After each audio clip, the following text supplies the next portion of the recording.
Well, now I resented a certain preacher years ago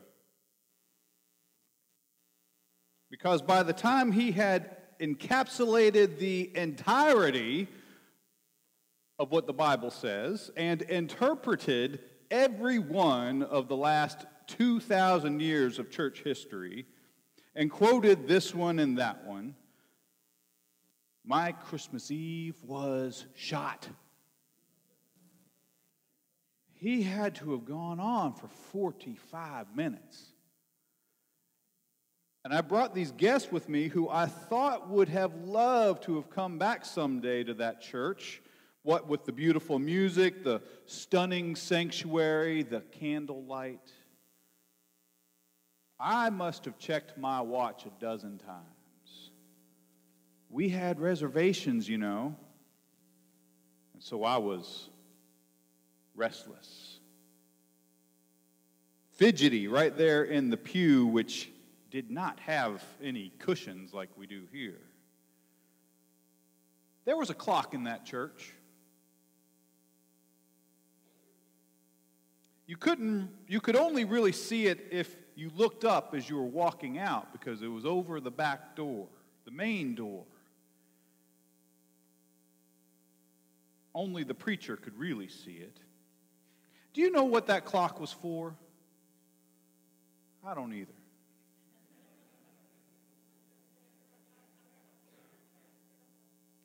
I scribbled a note to my friend sitting next to me. I don't think that we're going to make it to dinner on time. I'm sorry, I wrote. Passed it along. And do you know that that woman glared at me like my mother used to? I guess that they hadn't heard all this stuff before like all the rest of us had. We've been reading this book together the past few weeks as a church. It's been a study for the season of Lent, and it's called Sabbath as Resistance by an Old Testament scholar named Walter Brueggemann.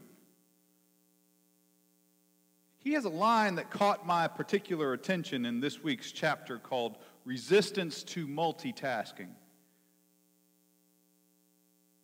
A poisonous form of multitasking is taking notes during a church service.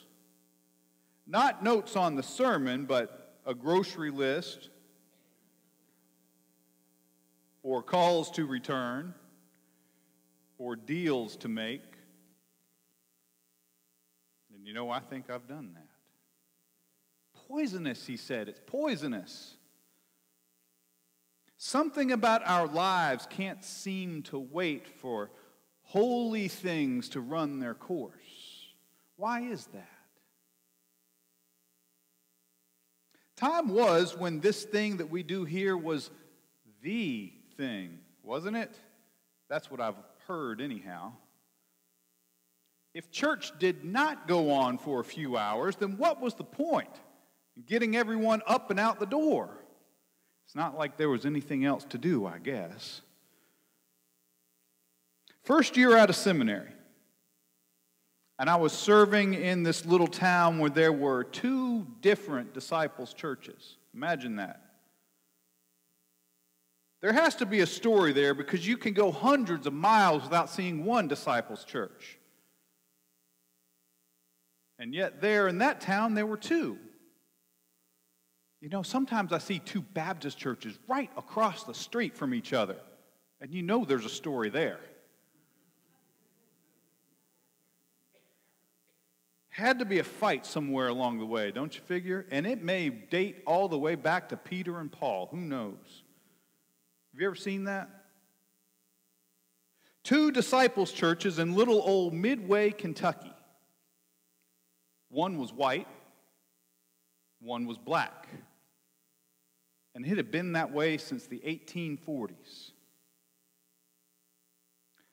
But for many years, they had decided that they ought to at least worship together once each year on Pentecost.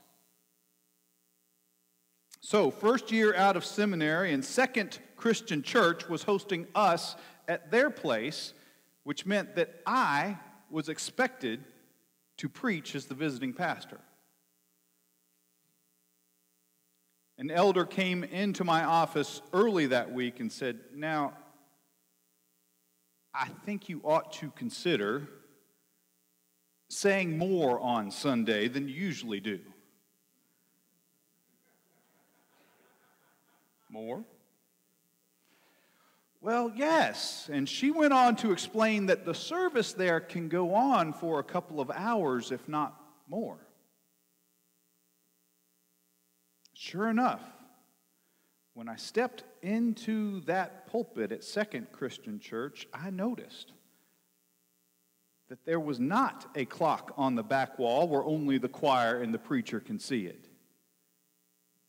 And no one looked at their watches.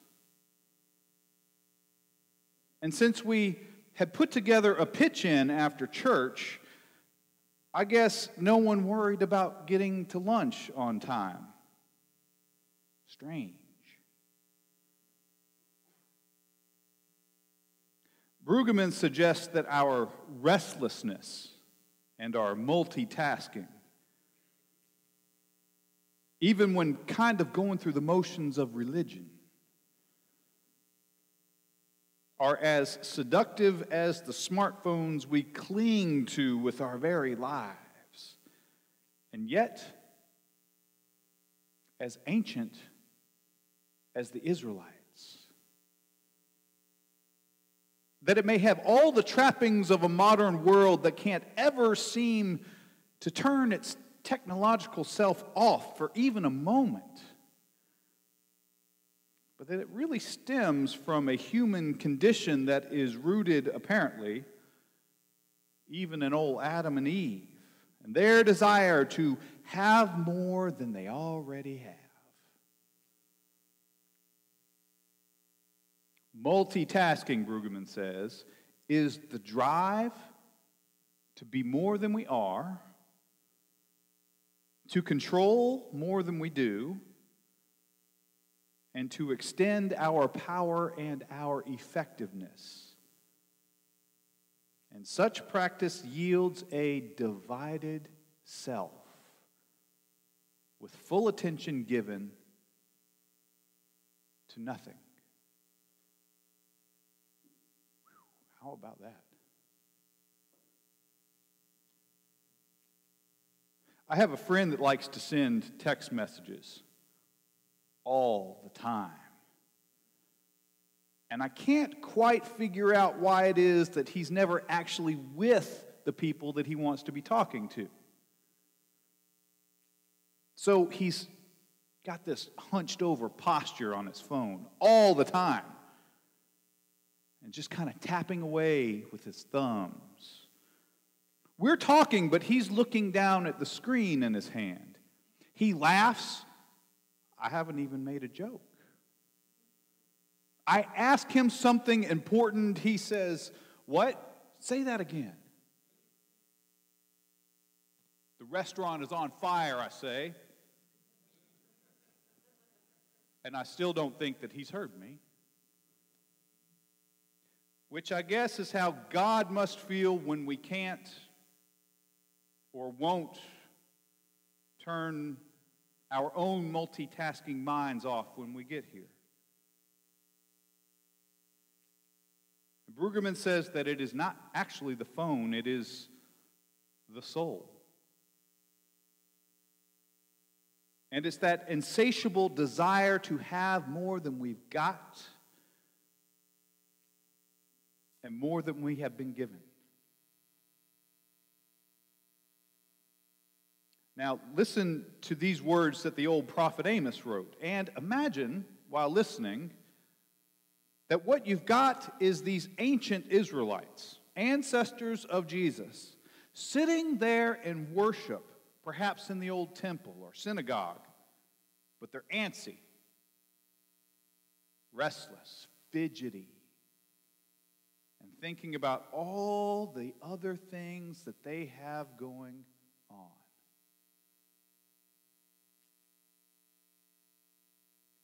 Hear this.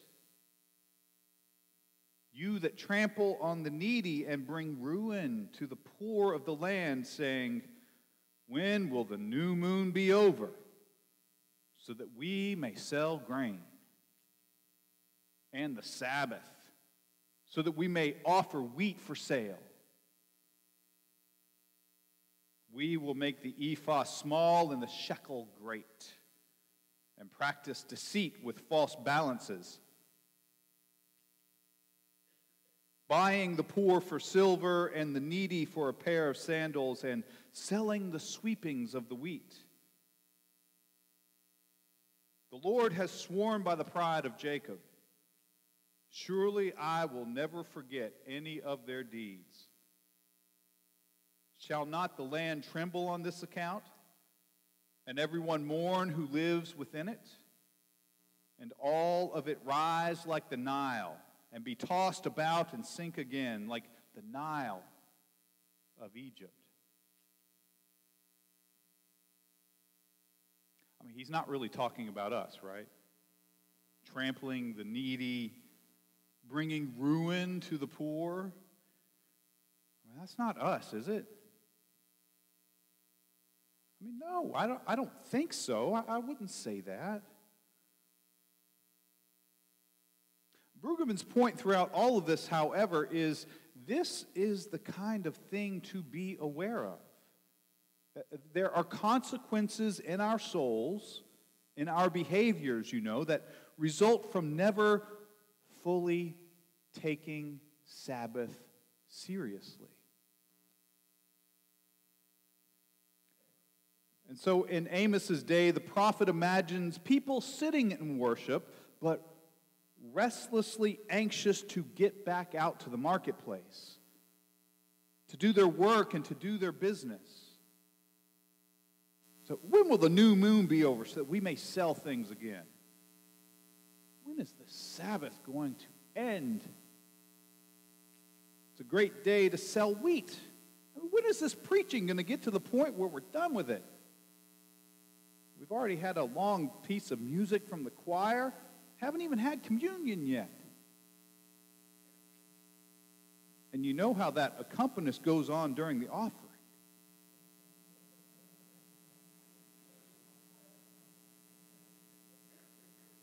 That's what Amos wrote about those ancient Israelites. I'm sure he is not talking about us. Because what happened for them that got the prophet all riled up, got God Almighty all riled up, is they could not center their spirits in worship of God or in God's Sabbath rest, so that all of the ways God calls us to live and breathe might be possible. I mean, Sabbath, that's that commandment number 4, isn't it? And the first 3 before it, they all have to do with our relationship with God. And the 6 after it are all about our relationships with one another. And tying it together is number 4. Sabbath rest. The commandment to take it seriously. To turn it all off for a while and be present with the very God who turns out to like to take a rest too. And Amos sees people who can't even get through a worship service, let alone an entire day of rest. And he connects this to the awful reality that these same people have started abusing the poor, taking advantage of those in need. They cooked up schemes to cheat people in the marketplace. They sold grain with scales that were marked so that people believed they were buying more than they really were. And then they would mix in the parts of the wheat you ought to just throw away. They were cheating for greater profits. And they'd see poor folks who needed clothes, and up the prices went for desperate customers. Supply and demand can be a very cruel reality when you're the one in demand and someone else is the one with the supply. So later, Jesus would say that you can't actually serve two masters, right? You'll either hate one and love the other, or you'll be devoted to one and despise the other. And he finished this up by saying, that is how it is, trying to serve both God and desire for wealth at the same time.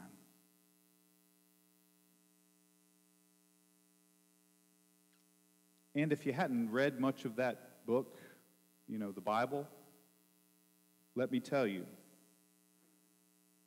God especially does not like this when people and communities do not look out for the vulnerable among us.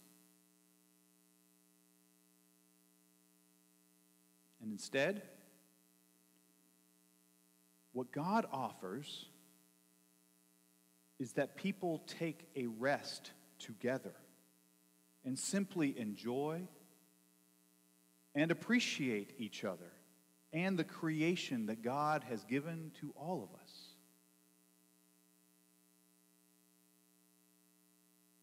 Do you ever imagine that we run the risk of ending up like those people did? The ones Amos was so angry with.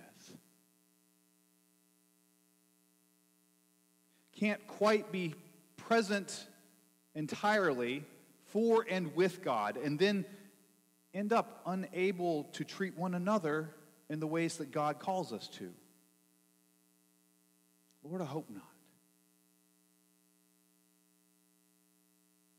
And yet, I wonder if that's not one of the big risk factors playing into the illness that is all around us. No time to simply rest and be both with God and with one another. I wouldn't even know where to really start, would you? Rob Bell writes about this. He says, I have learned that the real issue behind Sabbath is not which day of the week it is, but how we choose to live all the time. That sounds a little bit like Brueggemann, actually. But Bell goes on, I decided to start taking one day a week to cease from work. And what I discovered is that I couldn't even do it at first. I would go into depression. By the afternoon, I would be so low. I discovered that my life was all about keeping the adrenaline buzz going, and that I was only happy when I was going all the time. When I stopped to spend a day to remember that I am loved just because I exist, I found out how much of my efforts were about earning something that I already have.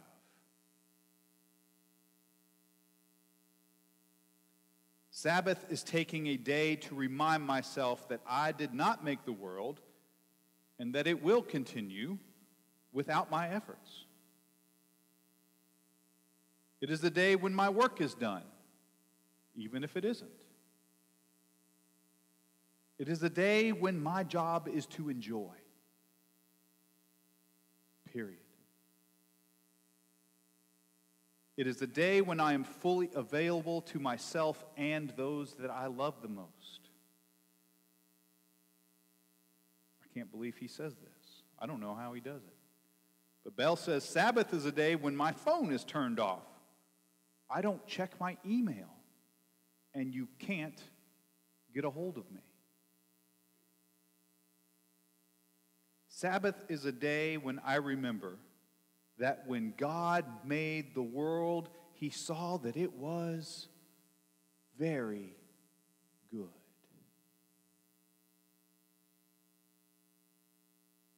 And God's idea was to do this on a very regular basis, wasn't it? Like once a week. And I wonder, if I can't just clear my calendar a few months ahead of time, for one day this summer maybe, see how it goes. I don't know if I'll get to once a week, but what if that one day this summer makes room for once a quarter or so?